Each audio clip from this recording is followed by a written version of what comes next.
Bien, buenas tardes y vamos a comenzar con la conversación de esta tarde que está dedicada al tema del diálogo en las relaciones interpersonales.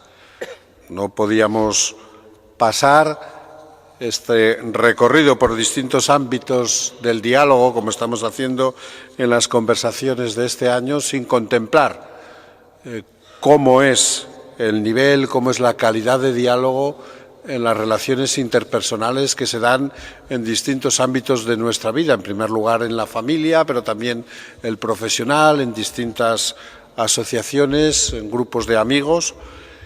Y para ello, pues hemos pedido, ¿no?, la ayuda, la opinión, la iluminación a dos personas que llevan ya muchos años de experiencia en terapia, sobre todo en terapia familiar, es decir, ayudando a personas con conflictos en las relaciones para, a través precisamente del diálogo, superar esos conflictos. Está con nosotros y le agradecemos su presencia Sonia Juanes Hernández, que es licenciada en Psicología por la Universidad de Salamanca y es máster en Terapia Familiar e Intervenciones Sistémicas por la Universidad Pontificia de Salamanca y tiene también acreditación sanitaria para ejercer como psicóloga y como terapeuta. Desde el 2007, o sea que hace ya bastantes años, ejerce como psicóloga en Cruz Roja en varios proyectos. Actualmente es psicóloga en los proyectos de familias de acogida. Desde el 2018 es terapeuta familiar en el Centro de Orientación Familiar de la Universidad Pontificia de Salamanca, que es un servicio que ofrece esta universidad a personas de la ciudad, de la provincia, que necesiten de esta orientación, de esta ayuda, de este apoyo. Y colabora en las prácticas de los alumnos del máster de Orientación y Mediación Familiar de la Universidad Pontificia de Salamanca. Pues muchas gracias, Sonia, y te escuchamos también con atención. Y está con nosotros porque trabajan juntos en algunas dimensiones de la terapia, también en la docencia, en los máster en la Universidad Pontificia de Salamanca. Está con nosotros también Luis Martín Figuero. Él es sacerdote dominico y tiene esta doble dimensión, la dimensión sacerdotal y la dimensión también de especialista en terapia. Como sacerdote él es miembro de la comunidad de Las Villas, que es una comunidad de dominicos que atiende el mundo rural en esta zona de Salamanca, y Luis está allí desde hace más de 40 años, yo creo, ¿no? Pero casi, 30 y muchos. Lleva pues animando, ¿no?, religiosamente y en un proyecto también de animación sociocultural en esta zona de Salamanca. En relación con esa labor pastoral es profesor de religión en el Instituto de Secundaria Senara de Babilafuente desde el año 1997 y lo que nos interesa para el tema de este año es coordinador de convivencia en ese instituto desde el año 2012, desde hace más de 10 años. Él es licenciado en Teología, en Filosofía, en Ciencias de la Educación y en Psicopedagogía. Es máster en Terapia Familiar e Intervenciones Sistémicas por la Universidad Pontificia de Salamanca y es terapeuta familiar federado después de haber realizado un programa de supervisión en terapia familiar. Imparte docencia en la Universidad Pontificia de Salamanca en el máster de Orientación y Mediación Familiar junto con Sonia y desde el 2012 colabora como terapeuta en el proyecto Hombre de Salamanca y también en las prácticas del máster de Orientación y Mediación Familiar en la Universidad de Pontificia de Salamanca y desarrolla, pues junto con Sonia, la terapia en el Centro de Orientación Familiar de la Universidad Pontificia de Salamanca. Bueno, pues esto sirve para que veamos que tienen una gran experiencia en la terapia, ¿no?, de grupos, en el trato con personas que tienen conflictos en sus relaciones y que a través del diálogo, porque fundamentalmente eso es la terapia, es algo más complejo, pero es lo que me decían ellos, que a través del diálogo tratan de orientar, afrontar, ayudar a solucionar esos problemas. Pues muchísimas gracias a los dos por estar aquí y tenéis la palabra. Muchas gracias. A ver, ¿se me oye? Sí. Bueno, pues muchas gracias a todos y a todas que estáis aquí. Para nosotros, que cuenten con nosotros para formar parte de estas conversaciones, es un placer.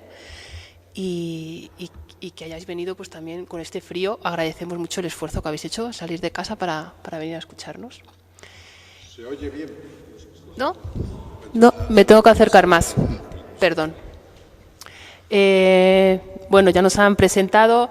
Somos terapeutas familiares sistémicos y una manera que tenemos de trabajar nosotros es una terapia que se llama una terapia centrada en soluciones, porque Luis y yo, cuando nos sentamos y recibimos a las personas que solicitan nuestra ayuda, siempre confiamos en que tienen los recursos para solucionar aquello que les preocupa, ¿vale? Nosotros lo que hacemos es sentarnos con ellos y a través del diálogo vamos a intentar acompañarles a aquel lugar en el que desean estar.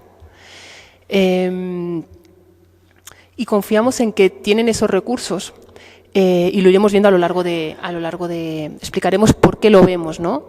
Y cómo afrontamos ese diálogo para ir extrayendo aquello que ya están poniendo en práctica y que a veces no son conscientes de que lo están haciendo. Sí, el modelo de terapia que nosotros trabajamos es una terapia breve, no es muy larga, pero intentamos que sean el menor número posible de sesiones, pero todas las necesarias.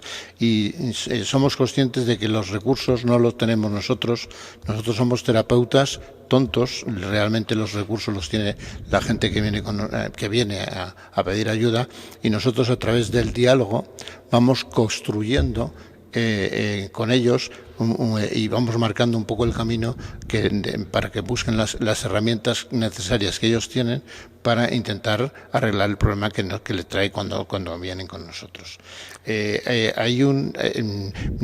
Intentamos ir muy despacito. Pensamos que los cambios no tienen que ser cambios muy rápidos, sino que son cambios muy pequeñitos y a veces, fundamentalmente, somos terapeutas familiares. A veces no es necesario que venga y sistémicos. Intentamos trabajar con todo el sistema familiar. Para nosotros es muy importante que venga toda la familia y cuantos más miembros mejor. Pero a veces no vienen toda la familia, a veces hay gente que no quiere venir y hay una máxima que nosotros utilizamos: una pequeña modificación del sistema modifica todo el sistema. Es decir, el hecho de cuando hay conflictos, sobre todo con los adultos o con los niños, que ellos no van a venir porque no son compradores, y a veces cuando van te revientan las terapias. Entonces, cuando vienen solamente los padres, si los padres empiezan a cambiar pequeñitas cosas, pequeñitas, muy pequeñitas, pues todo el sistema se mueve y eso repercute fundamentalmente también en los hijos.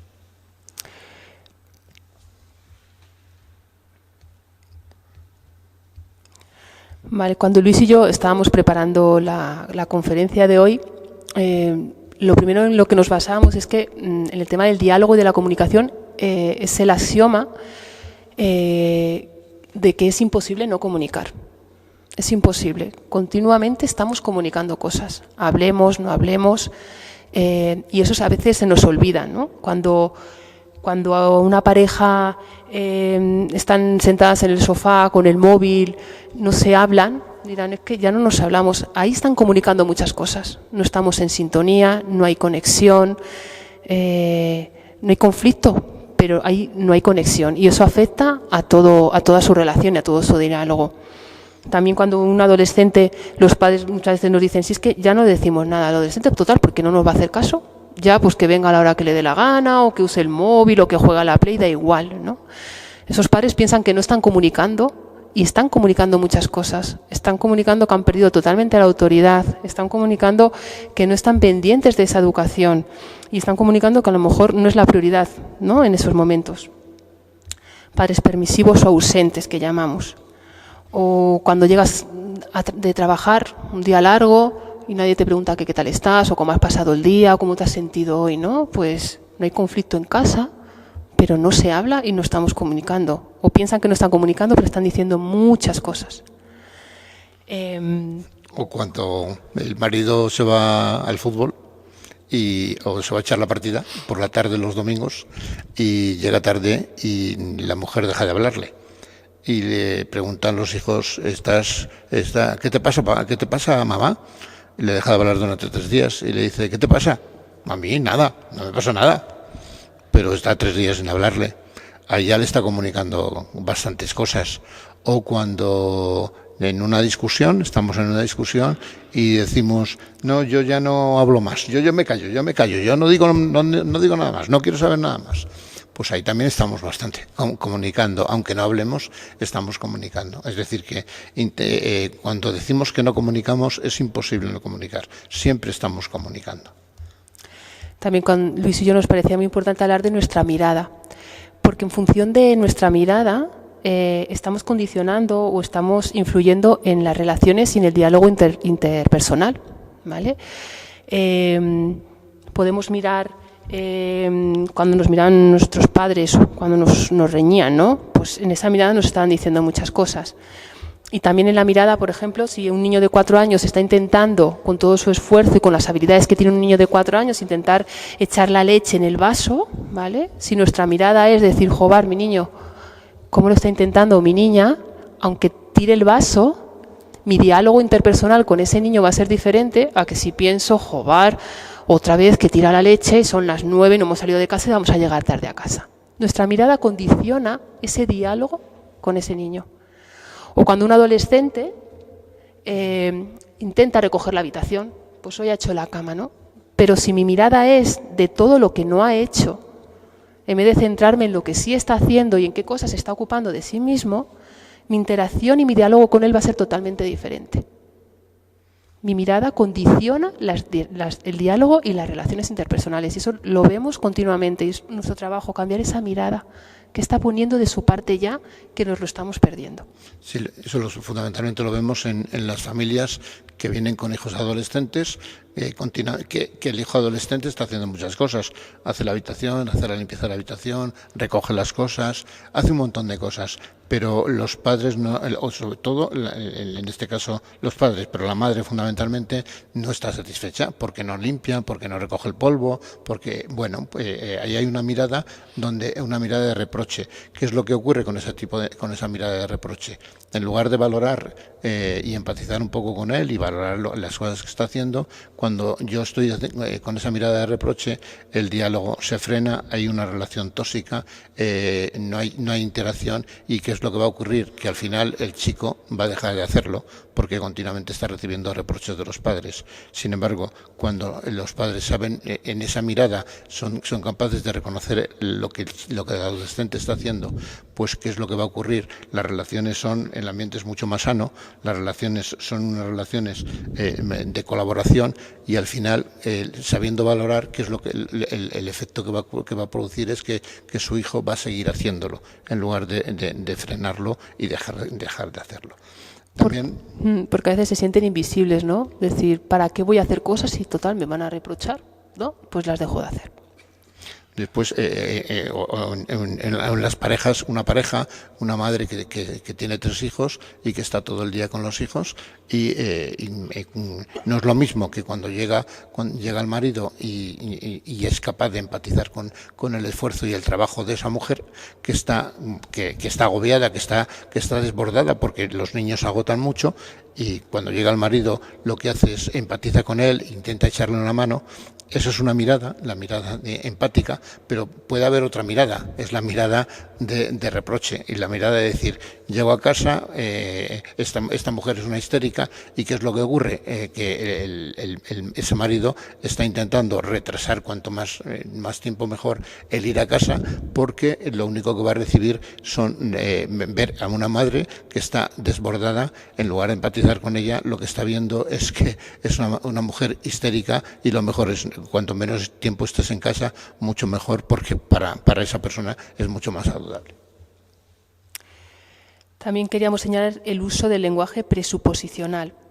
Cuando nosotros atendemos a las familias, ¿qué queremos conocerlas un poquito, que nos cuenten, además del problema que les trae por aquí en la sesión, queremos conocer más allá del problema, qué les gusta, con qué disfrutan, cómo es la familia, también cuál es el problema. Y antes de seguir y establecer una especie de contrato, ¿no?, en que les gustaría que les ayudáramos Luis y yo, ¿no? Establecemos un contrato, ¿no? ¿Cuál es la meta y aparte por dónde vamos a empezar a caminar? También la mayoría de las veces que les preguntamos qué cosas están yendo bien o qué cosas les están gustando, os podemos asegurar que el 90 y pico % de las veces la gente nos cuenta cosas que sí están ocurriendo bien y que les está gustando y agradando en su vida. Si nos quedamos solo con el problema, hay veces que no construimos soluciones y no construimos cosas que nos ayudan a sentirnos mejor, ¿no? Entonces, si nos centramos en el problema, nos quedamos a veces como bloqueados y la gente sale con una sensación de desazón, ¿no? Damos vueltas sobre el problema. Pero cuando les preguntamos el lenguaje presuposicional, ¿qué ha ido un poquito mejor? ¿Qué cosas están ocurriendo? Es maravilloso la gente lo que ya está poniendo en práctica. Que ese lenguaje presuposicional es saber, son preguntas que tú presupones que la cosa está funcionando. Si nosotros si preguntamos qué es lo que ha ido un poquito mejor, sí que nos van a dar cosas, porque cambias un poco la perspectiva. Pero si preguntamos qué tal, si ahora os preguntamos a vosotros qué tal, pues a lo mejor podéis decirnos pues mal. Y ya al decirnos mal, pues ya no nos dais opción. Son preguntas cerradas.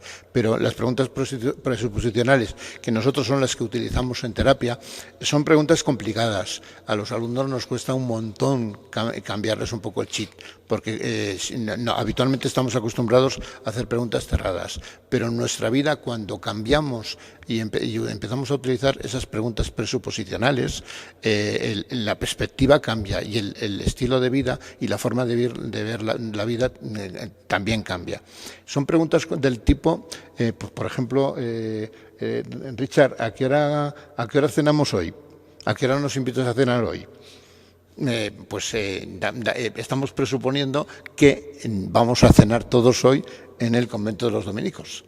Nos han invitado a cenar, pero si preguntamos, ¿nos invitas a cenar?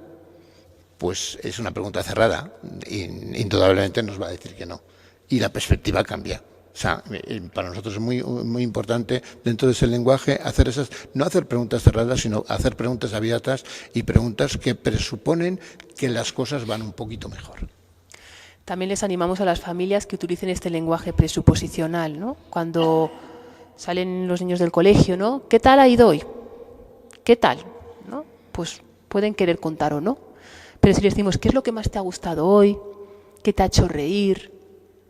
¿Qué es lo que más te ha gustado de lo que has jugado? Abrimos y presuponemos que esas cosas han ocurrido y abrimos el diálogo interrelacional con las personas. A veces nos cuesta trabajar con las familias cuando hay adolescentes, porque la adolescencia es una etapa complicada, que se nos ha olvidado cuando hemos sido adolescentes. Pues es una etapa muy complicada y a veces es difícil llegar a los adolescentes, ¿no? Pero tenemos que generar preguntas abiertas o incluso hablar de nosotros mismos. Mira, pues hoy me ha pasado esto en el colegio, ¿y tú cómo harías? Le decimos al adolescente, perdón, que esto me ha pasado en el trabajo, ¿no? He tenido este problema, ¿y a ti qué te parece? ¿No? Incluimos, hacemos preguntas abiertas, porque si no, los padres nos dicen, que yo le he preguntado al adolescente, ¿dónde has ido? A ningún sitio. ¿Con quién has estado? Con nadie. Dicen, mi hijo ni va a ningún sitio ni está con nadie. No sé dónde estará, ¿no? Entonces, animamos a las familias, y esto no es fácil, a generar esos diálogos interpersonales que construyen y conectan, nos conectamos con las personas con las que vivimos. Sí. Y otro paradigma que es muy importante es el que queremos comunicar y cómo lo queremos comunicar. Es importante tener muy claro, por nuestra parte, qué es lo que queremos decir, qué queremos expresar, lo que queremos pedir a nuestras parejas, a nuestros hijos, a nuestros amigos, a nuestros compañeros. Es muy importante el saber qué queremos decir. Y también es muy importante cómo lo hacemos, el momento oportuno, el lugar oportuno. Por ejemplo, si preguntamos a nuestro hijo adolescente que viene del instituto, que viene cabreado porque ha suspendido un examen o porque a lo mejor se ha enterado de que su novia se ha liado con un compañero y le preguntamos y le decimos que no ha hecho bien la habitación, o que tiene la habitación que es un desastre, pues a lo mejor no es el momento más oportuno para decírselo. Habrá que buscar el momento oportuno para decírselo y esperar. Por eso es muy importante buscar el cómo y el lugar y el momento oportuno.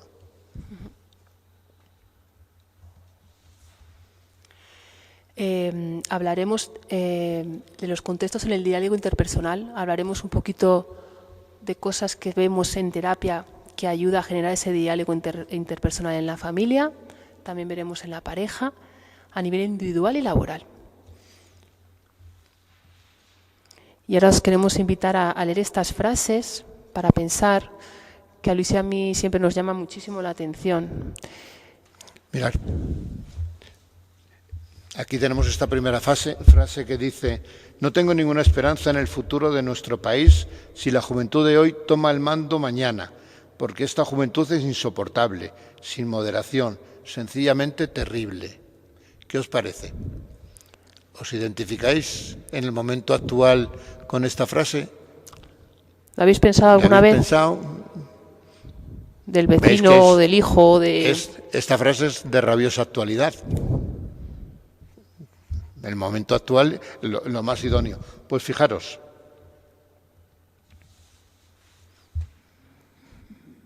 ¿Veis de dónde es? De Hesíodo del 720 a.C. Ya estaban los padres mosqueados pensando que se iba a acabar la humanidad, porque estos jóvenes, esta herencia que estábamos dejando iba a ser destructora del futuro. Vamos con otra. Nuestra juventud es maleducada, se burla de la autoridad y no tiene ningún respeto por los ancianos. Nuestros hijos de hoy no se levantan cuando un anciano entra en una habitación, responden a sus padres y están de charla en lugar de trabajar. Son sencillamente malos. Esto es un poco el comentario que nos llega normalmente de los padres y de todas las personas adultas. Bueno, pues mirar de dónde es. Nuestro amigo Sócrates también. Lo pensaba en 470-399 a.C. Esta juventud está podrida desde lo más profundo del corazón. Los jóvenes son retorcidos y vagos. No serán nunca como la juventud de otras épocas. Los de hoy no serán capaces de mantener nuestra cultura. ¿Cuántas veces hemos oído decir, como la juventud de ahora tenga que pagar nuestras pensiones, vamos daos, nos morimos de hambre? Bueno, pues mirar. Dale, otra. Es una inscripción. Salió. Dale. Inscripción en vasija. No, dale. Del año 3000 antes de Cristo. Bueno, estas frases, otra. Este mundo ha alcanzado un estado crítico, los hijos no hacen caso a sus padres, el fin del mundo no puede estar lejos. Esto lo escuchamos nosotros todos los días en terapia, en el trabajo, con la vecina cuando subimos en el ascensor y cuando vamos a comprar el pan. Y cuando nos cruzamos con gente más o menos adulta, joven, que no nos ceden el paso, que subimos en el ascensor y se ponen delante. Bueno, pues un padre egipcio en el 2000 antes de Cristo. Es decir, que no estamos tan mal. Es decir, que tenemos una herencia y en el fondo un poco lo del eterno retorno de Nietzsche. O sea, que la historia se repite, más o menos, y estamos un poco pues como estaban nuestros antepasados. Es decir, que todavía hay motivos para la esperanza. Cuando hablamos de esos contextos en los que vemos en terapia qué cosas generan el diálogo interpersonal, queríamos empezar con la familia, porque en la familia es donde se construyen los vínculos, los cimientos del edificio que nos van a sostener en las tempestades que la vida nos va a deparar. Todo desarrollo humano depende de dos cosas, de sentirse amado y sentirse seguro. No solo vale con el amor, sino que un niño cuando nace, que nace desprotegido y depende para sobrevivir depende del cuidado de al menos una figura que atienda sus necesidades. Y él activa una serie, ese bebé que en los adultos se ponen muy nerviosos, el llanto. A través del llanto expresa sus necesidades, y no solo de alimento o de cambio de pañal, sino de afecto, de cariño, de contacto y de sentir que hay una persona que me cuida, me quiere y disfrutan esos cuidados. Y a partir de ahí, en esta foto, se van generando el desarrollo en el cerebro. Estamos conectados, nos miramos a través de esa persona que nos cuida. Si nos sentimos seguros, nuestro cerebro se va desarrollando. Empieza el cerebro más reptiliano y luego empieza a desarrollarse todas las capas del cerebro que va de atrás hacia adelante. Solo si tenemos esos cuidados y nos sentimos seguros, podremos explorar el mundo. Si nos sentimos seguros, hacemos una base segura y veis a esos bebés que gatean, pero no pierden de vista a su mamá o a su papá, ¿vale? Y cuando sienten miedo, corren a buscar los brazos, los levantan, ¿no?, para activar ese sistema de apego. Y en función de eso estarán nuestro desarrollo cerebral, sentir que hay un lugar seguro para volver y el modo en el que lo relacionaremos en un futuro con las personas. Y eso lo condiciona la familia. Imaginaros en la labor tan importante que tenemos. Hay muchas teorías en las que hablaban, bueno, si los niños no se acuerdan de nada, total. Los niños hasta los 2 años no tienen la memoria explícita que pueden explicar lo que le está pasando, pero sí tienen la memoria sensorial de las sensaciones. Y un niño siente si ha sido bien cuidado o no. Y os podemos asegurar que nosotros en terapia vemos que niños han sido bien cuidados y se han sentido seguros para salir y explorar el mundo. Y la familia ahí es la base. Cuando trabajamos el tema de la familia, que es el primer aspecto que nos gustaría tocar, vemos que hay 2 rasgos importantes. Uno es que la familia se tiene que ir adaptando a medida que va pasando los avances de la ciencia, y la familia también tiene que ir trabajando en equipo, tiene que trabajar como familia. La familia se va adaptando y es importante formarse para poder acompañar a nuestros hijos. Hay muchos avances actualmente. Es importante que nosotros revisemos, pues un poco, cada uno de nosotros tenemos un modelo y nos han metido un chip de forma inconsciente. Y intentamos reproducir ese chip que nos han ido metiendo, pero no nos damos cuenta de que hay demasiados avances, hay demasiados estudios a nivel neurológico y neurocientífico que pues nos van dando pie para ir reciclándonos, ir poniéndonos un poco al día. A nosotros nos gustaría resaltar, hay un neuropsiquiatra que se llama Siegel, que con su mujer, Daniel Siegel, tiene varios libros. Uno es El cerebro del niño, que lo recomendamos. Explica espectacularmente bien cómo trabajan, y otro es Disciplina sin lágrimas, y tiene otro que es Tormenta cerebral, un poco para explicar las distintas fases. Y él va explicando cómo funciona el cerebro, y los distintos cerebros que tenemos. Hemos oído hablar del hemisferio derecho, el hemisferio izquierdo, el cerebro inferior, el cerebro superior, y yo creo que es muy importante para conocerlos, entre otras cosas porque cuando empezamos a trabajar con nuestros hijos o con nuestros nietos, decimos, cuando el hijo es adolescente, decimos, es que ya con 18, 19, 20 años ya tiene que ser consciente de... Y sin embargo, el adolescente o el joven no tiene desarrollado el cerebro hasta los 24 años. Hasta esos momentos su cerebro se está desarrollando y, por lo tanto, a veces le pedimos demasiadas exigencias cuando no está preparado para hacerlas.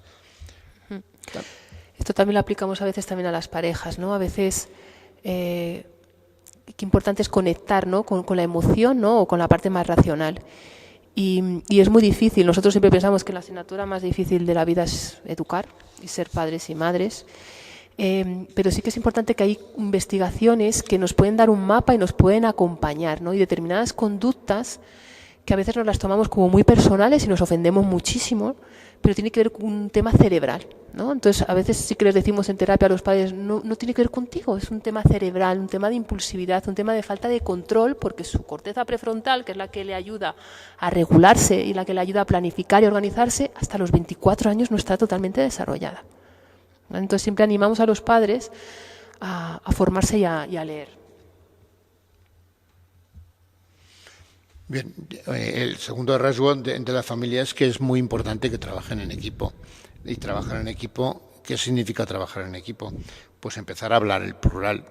Fijaros, lo que nos encontramos nosotros en terapia es muchas veces, primero, que los padres no hay equipo. Cuando decimos en que estáis trabajando en equipo, no hay ningún equipo. Los comentarios son, díselo a tu padre, díselo a tu madre. Eso es un poco, y cuando les decimos, bueno, ¿en qué cosas estáis trabajando en equipo? ¿No? Y ahí nosotros no, según va viniendo. Y cuando les decimos, es muy importante que antes de que toméis cualquier tipo de decisión, primero le digáis a vuestro hijo o a vuestra hija, espérate, lo voy a hablar con tu padre, lo voy a hablar con tu madre, y cuando lo hablemos te decimos. ¿Para qué? Para que los hijos capten que el poder lo tienen ellos, no lo tienen los padres, no lo tienen los hijos, y para que después los hijos no estén jugando con los padres y al final los que manden sean los hijos y no sean los padres. También lo que nos encontramos mucho en esta falta de trabajo en equipo es el poli bueno y el poli malo. Siempre hay uno que es más permisivo, el otro más autoritario, porque claro, esta tarea de educar no es nada sencilla y cada uno trae su mochila, como han educado a este padre y como han educado a esta madre, ¿no? Insistimos que es una tarea difícil y que el error forma parte de la educación. Todos podemos tener días malos y que el error forma parte de esa seguridad que podemos dar a nuestros hijos. No existen padres perfectos y tampoco pretendemos que existan. Pero sí que es importante que exista ese trabajo en equipo y que no haya ese papel tan desagradecido del poli malo, ¿no? Pues ahora ya verás cuando venga papá la que me va a montar o cuando venga mamá, porque mamá cómo se pone, ¿no? Sino que haya como un trabajo para descargarnos, porque esto es muy difícil, ¿no? Y no tener ese, pues bueno, se lo cuento a mamá que total no me va a dejar, pero voy a papá a ver si le encandilo un poquito. Después es muy importante que antes de que tomen decisiones, primero que las consensúen. Y las consensúen no delante de los hijos, que sean decisiones conjuntas y en frío, en un momento determinado, cuando tú tienes que poner una sanción y los hijos es importante que tengan alguna sanción, sobre todo si han hecho alguna cosa mal, pues esas decisiones a veces, es importante que frenen, que no se les llene la boca, pues eso, para tomar unas decisiones que después se arrepientan y que pongan unas consecuencias que después son imposibles de llevar al efecto. Como 3 meses inmóvil, ¿no? Ahora te quito 3 meses inmóvil, ¿no?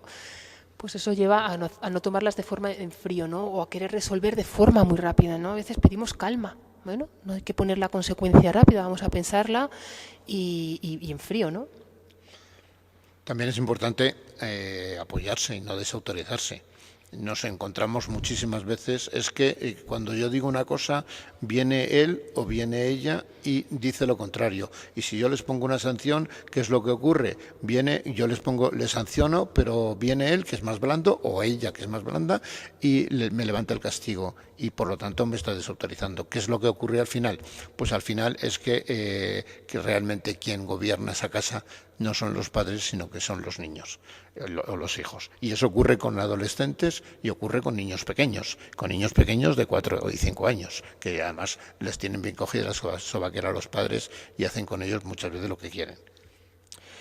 También nos parece importante elegir el momento y el lugar, ¿no? Porque es indudable que la discusión forma parte de la vida, ¿no? Y que los hijos, pues en algún momento nos pueden ver discutir, pero hay que tener mucho cuidado, ¿no? Qué tipo de discusión, porque los niños suelen ser muy egocéntricos por naturaleza y siempre piensan que son ellos los que están haciendo algo malo y papá y mamá discuten porque yo he hecho algo malo, ¿no? Entonces es importante proteger y salvaguardar a los niños y las cosas importantes resolverlas los adultos, ¿vale? Y esto nos lo encontramos muchas veces porque somos de sangre caliente y entonces nos entra en ese momento el cabreo y queremos resolverlo y decir en este momento cosas que vamos a mirar alrededor, ¿no? Y pensar que si están los niños vamos a cuidar eso. el tema de pensar las cosas consensuadas, comunicadas a los hijos. Es importante que los hijos sepan que que tiene que haber consecuencias, y tiene que haber consecuencias ante acciones, pero esas consecuencias tienen que saber cuáles son y de tal forma que cuando llegue la consecuencia, los padres están salvaguardados para saber que has hecho esto, pues te quedas sin móvil. Ya sabe el hijo que se queda sin móvil, y de esa forma se evitan muchísimos problemas. Como tipo de forcejeos, es decir, pues ahora quítamelo, ahora no. Cuando se trabaja en frío y el chico sabe lo que esperamos de él o la chica, es muchísimo más sencillo. También pensamos que las consecuencias tienen que ser lo más naturales posibles, porque a veces ponemos consecuencias que no tienen nada que ver con aquello que queremos enseñar, porque no nos olvidemos que las consecuencias lo que pretenden es que enseñen y acompañen, ¿no? No te pongo consecuencia porque la has liado, sino porque con esto quiero que aprendas algo, ¿no? Entonces es importante que sean cortas, ¿no? Que a veces pues lo que ha hecho el lunes, pues le pongo la consecuencia, dentro de un mes ya no tiene relación y no acompaña ni cambia, ¿no? En lo que queremos cambiar. Que sean inmediatas, cortas y recuperables, ¿no? Es decir, pues si hay algo que le estamos pidiendo pero luego cambia y lo hace, bueno, pues vamos a ser flexibles en eso, porque estamos educando. Y algo que vemos mucho es no amenazar si creemos que no lo vamos a cumplir. Es decir, te voy a dejar 3 meses inmóvil. Es decir, mejor callarnos porque no lo vamos a cumplir, ¿no? Entonces ahí perdemos autoridad y también perdemos la baza de que esta consecuencia le ayude a generar un cambio. Es preferible no amenazar, es preferible si no lo vas a cumplir, no digas nada. Porque si amenazas pero no lo cumples, al final te desautorizas. Y entonces, cuando tengas que ponerte realmente firme, es cuando ya los hijos no te van a hacer ni caso. Y después hay otra cosa, una fórmula que para nosotros es muy, muy importante. Es siempre que discutas vas a perder. Siempre que entres al trapo vas a perder. Y siempre que negocies vas a perder. Aunque el hijo tenga 4 años. Siempre se pierde, porque vosotros sois, en general, los padres son más blandos, somos más blandos, y siempre, al final, ¿quién gana siempre? Los hijos. Por lo tanto, no discutamos. O sea, de firmeza, hay una frase que nos gusta utilizar mucho, que es mano de hierro con guante de seda. Firmeza desde cariño, pero que sepan los hijos quiénes son los que mandan desde el principio. Y no es una cuestión de que mando porque mando, sino porque los niños necesitan referentes fuertes y seguros que les acompañen para que puedan crecer y ser en un futuro esos niños autónomos y esas niñas autónomas, independientes y que buscan el bienestar, ¿no? A veces ponemos esta diapositiva porque a veces pensamos que a veces me gustaría llorar, patalear y hacer una rabieta, ¿no? Pero luego recuerdo que soy papá y mamá y luego se me pasa, ¿no? A veces también lo que vemos en terapia es que se nos olvida que los adultos somos nosotros y a veces nos ponemos a la altura peor que un niño y una niña, ¿no? Si vemos al niño con una rabieta nos ponemos peor y no somos capaces de regularnos, ¿no? Entonces no olvidemos que los niños y las niñas están aprendiendo de lo que ven que hacemos, de lo que ven que decimos y no decimos, y somos un modelo de referencia para ellos. Y nos encontramos con padres, madres, gente adulta que dice, a mí este mocoso o esta mocosa va a poder conmigo. No, hombre, no. Y entrar al trapo implica perder y darnos cuenta de que los adultos somos los que tenemos que mantener el tipo, y los adultos somos los modelos de referencia para que nuestros hijos, la edad que tengan, nos imiten. Si nosotros nos ponemos a la misma altura, siempre vamos a perder, porque ellos pierden la referencia, que somos los adultos. También nos parece en esta familia que se adapta también en relación a los padres separados, que en terapia pues trabajamos muchos con padres separados y siempre trabajamos con la idea de que la familia no se rompe, sino que se transforma, ¿no? Existen otros modelos de familia en los que se incluyen, dejo de vivir con papá o con mamá todos los días, pero se transforman. Y los padres son padres para siempre. Y ese trabajo de equipo que hablábamos antes nos parece muy importante, porque los niños tienen que ver sintonía en mi padre y en mi madre. Sabemos que esto es muy complicado. Ahí ven la vida de forma diferente, ¿vale? Se han separado, dejarles claro que no tiene nada que ver con los niños, sino que esto es un tema de adultos, ¿vale? Pero que mi papá y mi mamá son capaces de ponerse de acuerdo en cosas mínimas que tienen que ver conmigo. En un caso que trabajábamos en la Ponti, en un caso una niña de 12 años que por primera vez después de 5 años veía a su padre y a su madre en la sala de espera para entrar en nuestra sesión, después de 5 años, y la niña de 12 años tenía una regresión como si tuviera 7, de la tensión y de los nervios que pasaba, porque la tensión os podemos asegurar que se cortaba con un cuchillo. Bueno, al principio no podíamos verles, teníamos que verles por separado, porque se mataban entre ellos. O sea, dialécticamente se mataban. La niña tenía asumido que su papá y su mamá no iban a volver juntos, pero ¿qué nos pedía? Dice que mamá y papá se lleven un poquito mejor, no pedía más. Los sentamos juntos y al final entendieron que van a ser padres y madres de esa niña para toda la vida. Y con pequeñas cosas, como hablábamos al principio, que no se trata de hacer cambios grandes, con pequeñas cosas, pues la niña podrá seguir creciendo entendiendo que su familia se ha transformado. En esa misma línea, el cuidar los mensajes que transmitimos al otro cónyuge. ¿Qué es lo que ocurría? Había un conflicto de intereses en esta niña y en muchos casos que estamos viendo. Ahora estamos viendo, alguno también, estamos viendo muchas parejas separadas, muchos padres separados que van a pedir ayuda fundamentalmente para los hijos. Lo que estamos viendo es que en el caso concreto de esta niña era un conflicto de intereses. Estaba en la sala de espera y la pobre niña estaba sufriendo, no sabía dónde ponerse. Si se ponía al lado del padre, fatal. Si se ponía al lado de la madre, fatal. Sufría una barbaridad. Y a través de la terapia conseguimos, ahora por lo menos, que ya padre y madre se junten, se sienten para hablar entre ellos. ¿Por qué? Porque se han dado cuenta de que, primero, los mensajes no pueden utilizar a su hijo como arma arrojadiza contra el otro, y que son padres para siempre, y que los mensajes tienen que ser los mismos, tanto por parte de padre como de madre, estén separados o estén juntos. Sí, sobre todo pensar que es el bienestar del menor. No olvidemos que somos los adultos y que el bienestar del menor y de la menor tiene que estar por encima de las diferencias que tenemos como adultos.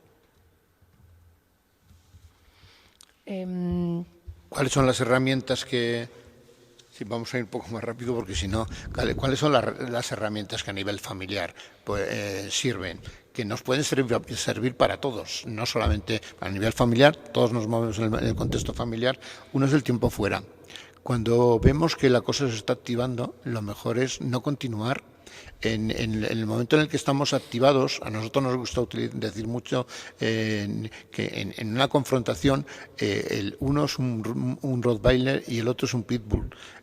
Un Pitbull y un Rottweiler activado, lo único que vamos a hacer es mordernos y machacarnos. Lo mejor en esos momentos es parar y marcharnos, tiempo fuera. Es complicado, pero es muy efectivo. Después ya retomaremos, pero es muy importante parar en esos momentos, el tiempo fuera.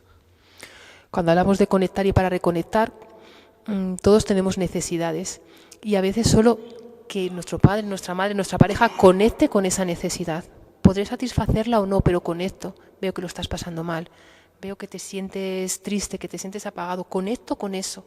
Y para poder ayudar a regular a la otra persona que está fuera de sí, tengo que yo autorregularme, ¿no? Si yo estoy nervioso, no puedo acompañar bien en ese momento a mi hijo, a mi pareja o a mi hija, ¿no? Entonces conectamos con las emociones de los demás y es mágico.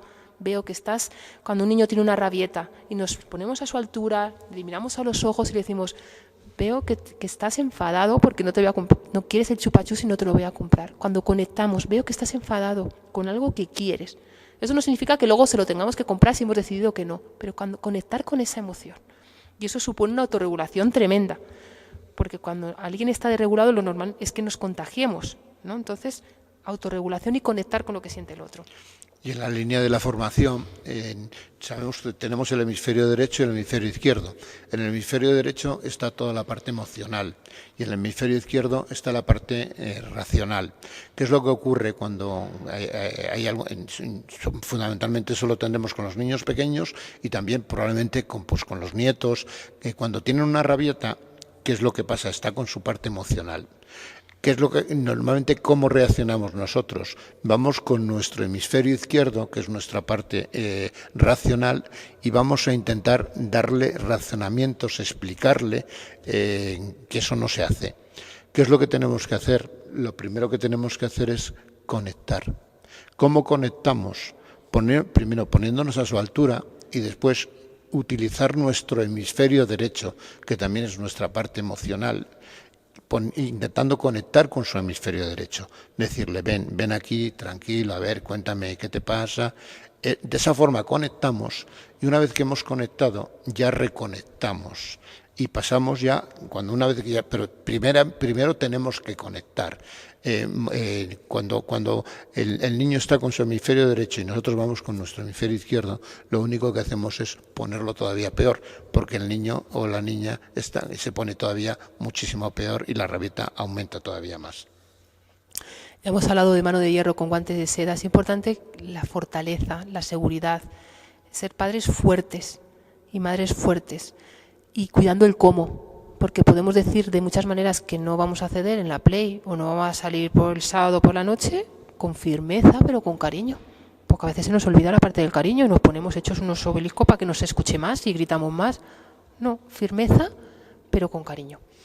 Hay una metáfora que a nosotros nos gusta mucho, que es la metáfora del mejillón. ¿Qué es lo que hace el mejillón?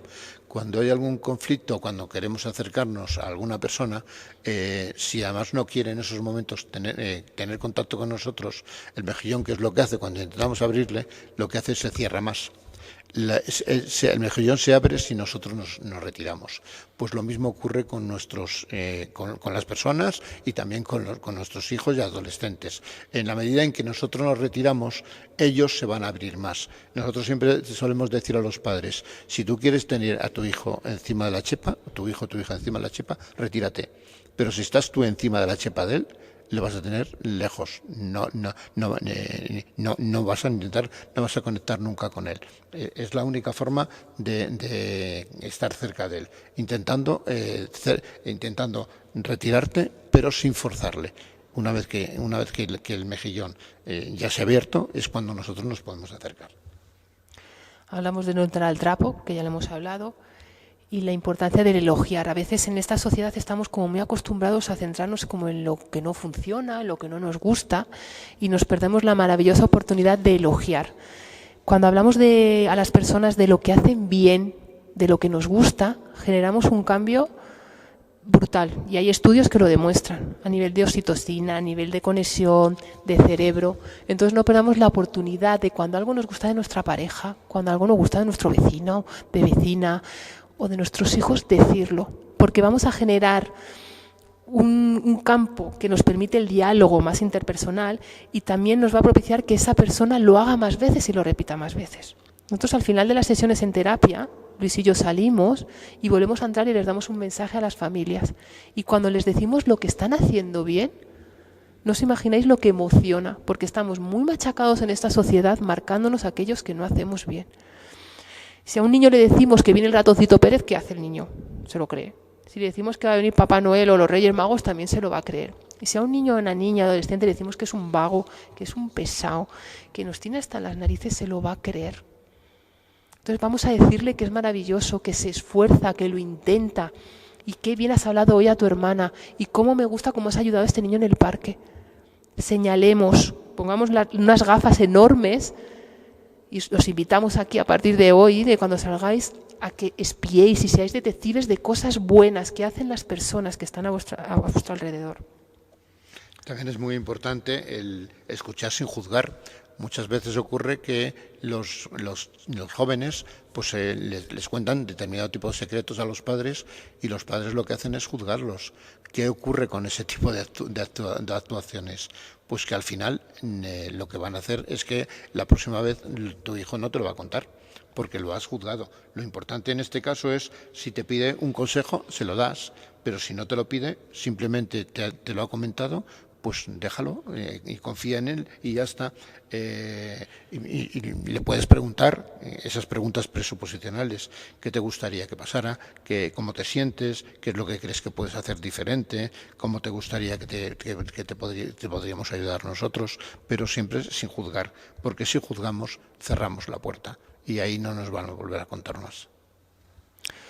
También nos parece muy importante crear relación y disfrutar, porque a veces se nos olvida de disfrutar de lo que tenemos, de disfrutar de nuestro hijo, de nuestra hija, de nuestra pareja, y se nos olvida disfrutar. Hay muchos estudios que hablan de cuando disfrutamos la cantidad de valores que estamos transmitiendo, porque yo le estoy diciendo a mi hijo o a mi pareja que yo disfruto estando contigo.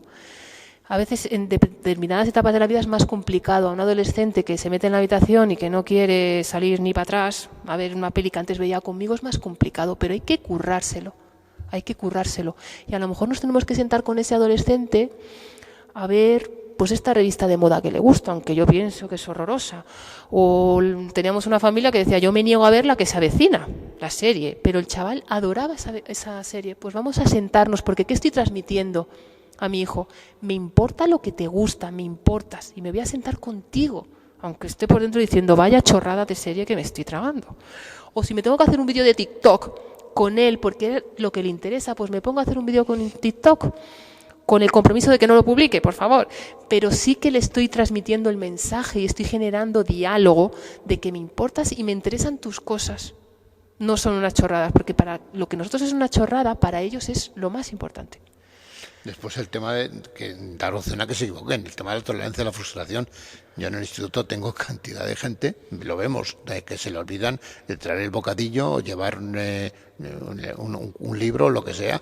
Pues ese día se le ha olvidado el bocadillo, pues que se quede sin el bocadillo, pero que no vayan los padres corriendo a llevarle el bocadillo o llevarle un libro o llevarle o si se le ha olvidado la toalla para la educación física para después ducharse, pues que se duche con la del vecino o que no se duche. O que no se seque o que se seque con la ropa, pero que no es necesario que los padres, es decir, que dejemos a los chicos que se equivoquen y que se frustren, que la frustración también es muy positiva para ir creciendo como personas. Y que generen, porque el error, insistimos en el error, y en el que se me ha olvidado la toalla cuando he ido al fútbol, generamos alternativas y generamos que se busque la vida. A lo mejor se seca con la toalla del amigo, que no es lo más higiénico, pero le damos la oportunidad de que se busque la vida, ¿no? Y que ante el primer contratiempo no se quede bloqueado. El tema de comparar, el refrán ese que dicen las comparaciones son odiosas, pero estamos continuamente comparando y es importante no comparar entre hermanos, no comparar entre primos, no comparar entre nietos. Es que este nieto es inteligente, es importante y mucho menos compararlos delante de ellos, porque al final estamos atacando en su línea de flotación, que es todo el tema de autoestima. También en la familia nos parece muy importante la presencia, el estar. Con niños es mucho más sencillo, con adolescentes es más complicado, pero sí establecer espacios sagrados, ¿no? Pues la comida o la cena cuando se pueda, sin dispositivos tecnológicos, porque vamos a mirarnos a los ojos, vamos a contarnos cómo nos ha ido el día. Y si el adolescente no quiere contar nada, lo respetamos, pero me escucha a mí, escucha a su padre, a su madre, contarnos qué cosas nos pasa en la vida, ¿no? Y le estamos dando esas herramientas para generar el diálogo y a lo mejor algún día nos cuenta cosas, ¿no? Y estoy preocupado, o juego al fútbol, ir a verle, o a baloncesto, ¿no? Presencia y estar, aunque él diga, poco no me apetece que vayan, os podemos asegurar que quieren que vayáis. Y después es muy importante que los padres tengan claro que el padre amigo no existe. Si el padre es amigo de los hijos, lo está haciendo mal. El padre tiene que ser padre. Los hijos ya se buscarán sus amigos, pero el padre tiene que ser padre. ¿Por qué? Porque en un momento determinado tiene que poner firmeza y tiene que poner límites y lo tiene que poner. Otra cosa es que tengan confianza, que los hijos tengan confianza con él, pero no pueden perder la dimensión de ser padres. Y a veces hay muchos padres que se empeñan en ser más amigos que padres. Y eso no está bien. Porque se van a meter en líos nuestros hijos y tienen que tener una figura fuerte, firme, en el que yo le pueda ir a contar. O sea, hablábamos al principio, ¿no? De los vínculos que construimos en la familia. Yo cuando me confundo tengo un lugar seguro al que volver y una figura a la que le puedo contar lo que me está pasando.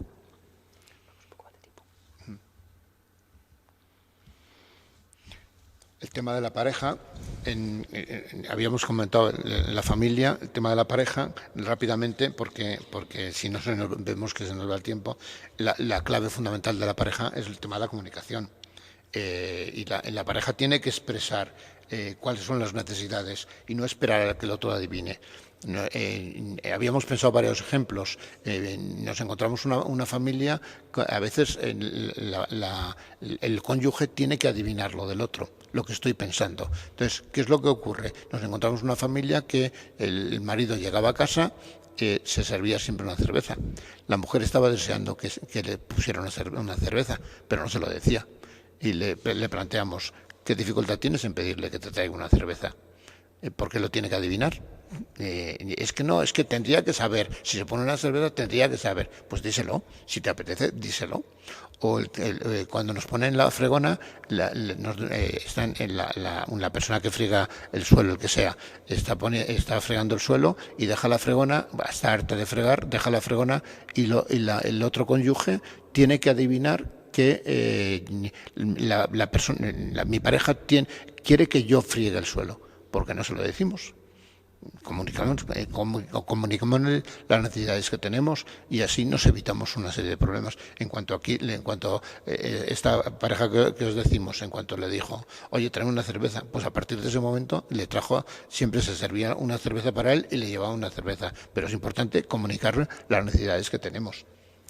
También es importante, porque no somos adivinos, pero intentar leer a veces qué necesidades tiene nuestra pareja y qué anhelo hay, ¿no? Cuando dices que trabajas mucho, es que trabajas mucho. Pues a lo mejor el anhelo es que te echo de menos, ¿no? Y quiero pasar más tiempo contigo, ¿no? Intentar leer entre líneas, complicado, pero no quedarnos solo en lo que nos dicen. El tema de tiempo fuera, que ya lo hemos comentado, intentar no entrar en escalada. Cuando estamos en una confrontación, lo mejor es parar. Porque si no paramos, eso va más. Y además lo habéis experimentado muchas veces en las conversaciones y en los enfrentamientos que tenemos en diario. A veces decimos cosas que no las sentimos y si hubiésemos parado y lo hubiésemos retomado después, probablemente esas cosas no hubiesen ido a más. Lo vemos mucho en la terapia de pareja, ¿no? Cosas que hieren y se quedan ahí clavadas. Y hay veces que nos dicen, claro, pues que hay que solucionar el problema. Entonces siempre decimos, pero el diálogo hay que elegir el momento y ahora el termómetro está en rojo y hay que parar. Y luego elegir el momento para retomar esa conversación, porque hay veces que queremos solucionar todo ya y a lo mejor esta conversación con la cena con la suegra o con el suegro no lo vamos a resolver ahora. Hay que dialogar muchas veces hasta llegar a un punto en el que las dos partes se sientan lo más satisfechas posibles. El tema de escuchar también. A veces no oímos, pero no escuchamos. En una conversación, y además estamos con el chip, cuando estamos dialogando, no escuchamos lo que está pensando el otro. Estamos pensando lo que le vamos a decir al otro sin escuchar lo que nos están diciendo. Es importante cuidar a las personas que tenemos a nuestro alrededor, pero es muy importante autocuidarnos. Y también es muy importante el cocuidado. Significa que a veces para que yo me cuide, alguien me tiene que cuidar a mí. Porque también tenemos una sociedad de la presión de cuídate. Pero si tengo una responsabilidad en el trabajo, o tengo 3 niños, pues a lo mejor no me puedo cuidar y tengo que echar de mano a alguien para que yo pueda darme esa media hora de paseo, que es autocuidado, pero necesito a otro para poderme cuidar. Y para nosotros también es muy importante todo el tema de priorizar a la pareja. ¿Priorizar a la pareja frente a qué? Pues frente a la familia. Frente a la familia por parte de uno y por parte de otro. Nos hemos encontrado muchísimos conflictos en terapia que están motivados por la intromisión de la familia de uno u otro o la familia de los dos, y muchas parejas se han roto precisamente por la intromisión de agentes externos, agentes familiares por parte de uno y de otro, o de los amigos o de los consejos que nos dan. Priorizar por encima de todo, o priorizarla también frente a los gustos. No, es que yo me tengo que ir a cazar, es que yo tengo el domingo es sagrado para mí, me tengo que ir a cazar y bueno, pues oye, que ella se busque. Si yo le doy libertad para que vaya donde quiera, pues no, a veces es importante priorizar. Y el trabajo en equipo que hemos hablado antes con los hijos, ¿no? También hemos querido incluir aquí el diálogo intrapersonal, es decir, cómo nos hablamos a nosotros mismos, porque en terapia vemos cómo las personas hay como un autosabotaje, es decir, tenemos un diálogo interno, una crítica hacia nosotros mismos, que de verdad a veces no lo tenemos ni con nuestro peor enemigo.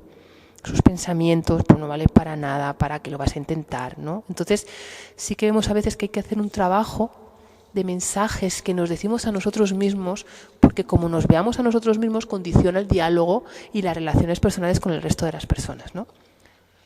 Lo dejamos ahí, que no nos da más tiempo a entrar. Sí. Aquí teníamos puesto las técnicas de externalización. Son técnicas que nosotros utilizamos sobre todo para cuando la persona tiene una autoestima baja o cuando tiene crisis de angustias, de ansiedades, pero no vamos a entrar en ello porque si no nos vamos. También uno de los contextos que queríamos hablar es en el trabajo, cómo cuidar ese diálogo interpersonal, ¿no? El hacerse respetar, no todo vale, ¿no? La dignidad, ¿no? También vemos muchas veces que hay que comer y hay que pagar la factura del gas, que está muy cara, pero sí que vemos también que hay trabajos que son condenas en las que la dignidad está en juego y al final queda la gente tan hecha a polvo que hay caminos que se abren pero no los ven, ¿no? Entonces es importante, no todo vale, ¿no?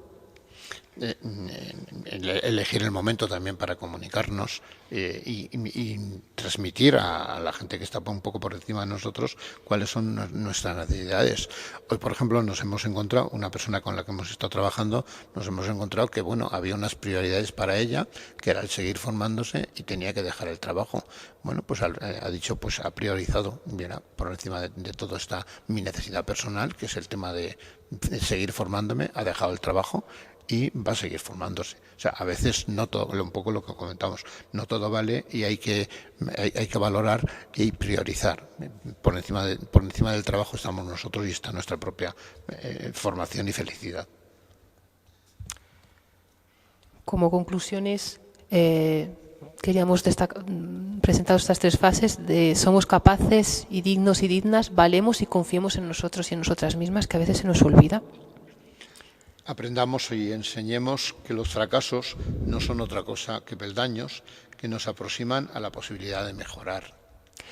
Y que cuando nos sintamos solos y solas, porque nos lo vamos a sentir, o desconfiados de nuestra valía o de lo que somos, tenemos que recordar las cualidades y cosas que hemos conseguido, ¿no?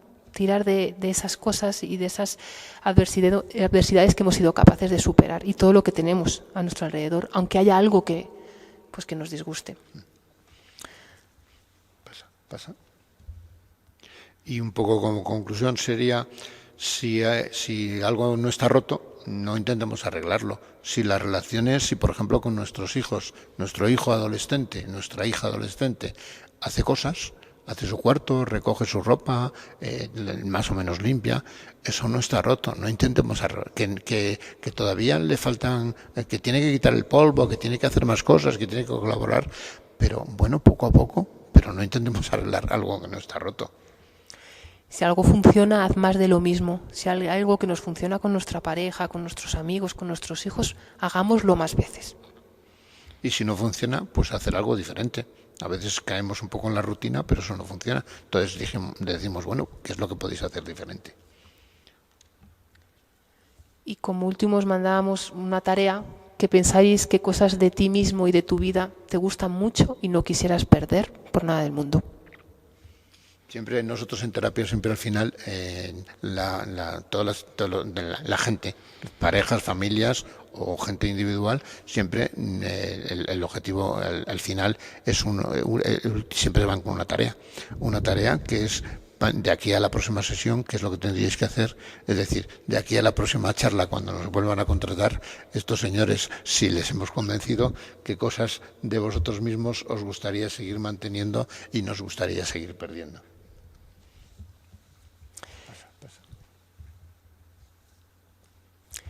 Creemos que el diálogo no impone, no manipula, no domestica, no esloganiza, que decía Paulo Freire. ¿Y la otra? Se necesita valor para ponerse de pie y hablar, y se necesita valor para sentarse y escuchar, creemos que son las 2 claves del diálogo, el hablar y el escuchar.